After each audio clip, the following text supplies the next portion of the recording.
পাহাড়ের গায়ে গর্ত করার জন্য মার্কিন যুক্তরাষ্ট্র থেকে অগার যন্ত্র আনা হয়। প্রায় 20 কিলোমিটার পথ 4.5 কিলোমিটারে নিয়ে আসতে পারবে এই টানেল। সেই কারণেই চলছিল খনন কার্য।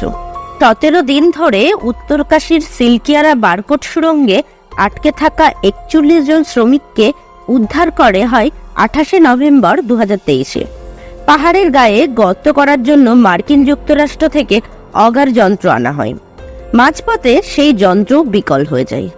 তখন গর্ত খোঁড়ার জন্য ব্যবহার করা হয় র্যাট হোল মাইনিং পদ্ধতি, আর তাতেই সাফল্য আসে।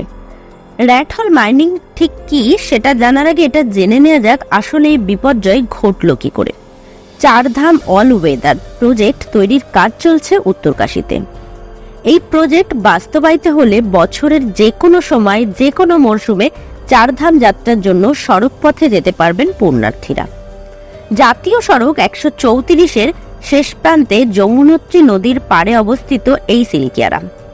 উত্তরে যমুনোত্রী থেকে দক্ষিণে ধরাসু পর্যন্ত এই সড়কপথ যুক্ত করা হচ্ছে। এই রুটকে আরও ছোট করে দেবে সিলকিয়ারা টানেল। প্রায় 20 কিলোমিটার পথ 4.5 কিলোমিটারে নিয়ে আসতে পারবে এই টানেল। সেই কারণেই চলছিল খনন কার্য। নবযুগ ইঞ্জিনিয়ারিং কনস্ট্রাকশন লিমিটেড এই সিলকিয়ারার বেন্ট বারকোট টানেল তৈরির বরাদ্দ পেয়েছিলেন। এই কাজ করার সময় ঘটে এই বড় বিপর্যয়। আর যারা আজকে আমাকে প্রথমবারের জন্য দেখছেন তাদের জন্য বলে রাখি, আমি মৌমিতা, আপনারা দেখছেন unboxing fact. Welcome to our channel. যারা এখনো আমাদের চ্যানেলটিকে সাবস্ক্রাইব করেনি তারা প্লিজ সাবস্ক্রাইব করে দেবেন, আর পাশে থাকা বেল আইকনটি অনে প্রেস করে রাখবেন। আর যদি আপনি এই ভিডিওটি ফেসবুকে দেখে থাকেন তাহলে অবশ্যই আমাদের পেজটিকে ফলো করে দেবেন। এবারে আসুন জানা যাক এই র্যাট হোল মাইনিং আসলে জিনিসটা কি।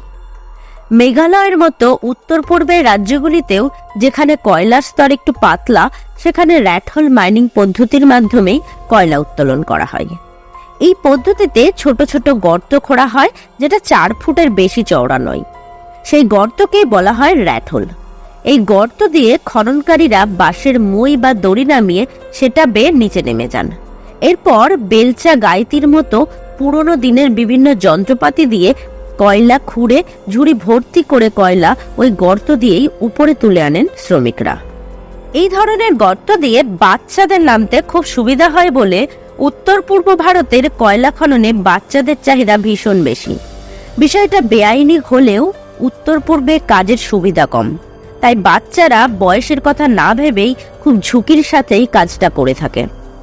এনজিটি কয়লা খনিগুলোতে এই র্যাট হোল মাইনিং নিষিদ্ধ ঘোষণা করে। এনজিটির নিষেধাজ্ঞা চ্যালেঞ্জ করে সুপ্রিম কোর্টে গিয়েছে মেঘালয় সরকার।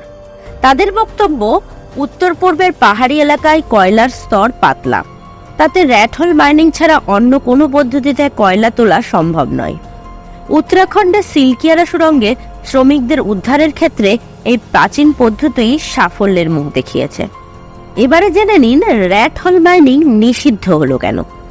পুরনো পদ্ধতির এই খননে কোনো সেফটি গিয়ার, কোনো সাপোর্ট ছাড়াই নিচে নামেন কর্মীরা।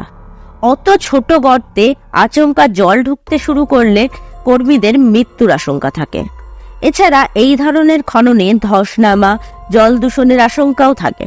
তাই মাইনিং পদ্ধতি নিয়ে আপত্তি উঠেছিল। 2014 সালে মেঘালয়ে র্যাট হোল মাইনিং নিষিদ্ধ ঘোষণা করে এনজিটি অর্থাৎ ন্যাশনাল গ্রিন ট্রাইব্যুনাল। কিন্তু 2022 সালে মেঘালয় হাইকোর্টের নিযুক্ত প্যানেল দেখেছে যে মেঘালয়ে লুকিয়ে র্যাট হোল মাইনিং এখনো চলছে। 2018 সালে বেআইনিভাবে র্যাট হোল মাইনিং করতে নেমেছিলেন 15 জন। আচমকা গর্তে জল ঢুকে আটকে পড়েন তারা। মাত্র 2 জনের দেহ উদ্ধার হয়েছিল। 2021 সালে মেঘালয়ে 5 জন খনিকর্মী জলে ভরা খনিতে আটকে পড়ে মারা যান। আজকের ভিডিও তাহলে এখানেই শেষ করছি। কেমন লাগলো আজকের ভিডিও অবশ্যই কমেন্ট করে জানাবেন। যদি ভালো লেগে থাকে তাহলে লাইক আর শেয়ার করে দেবেন। সাবস্ক্রাইব করে রাখবেন আমাদের চ্যানেলটিকে। আমরা আবারও ফিরে আসবো এরকমই আর একটি ভিডিও নিয়ে। ততক্ষণের জন্য ভালো থাকবেন, সুস্থ থাকবেন, সাবধানে থাকবেন।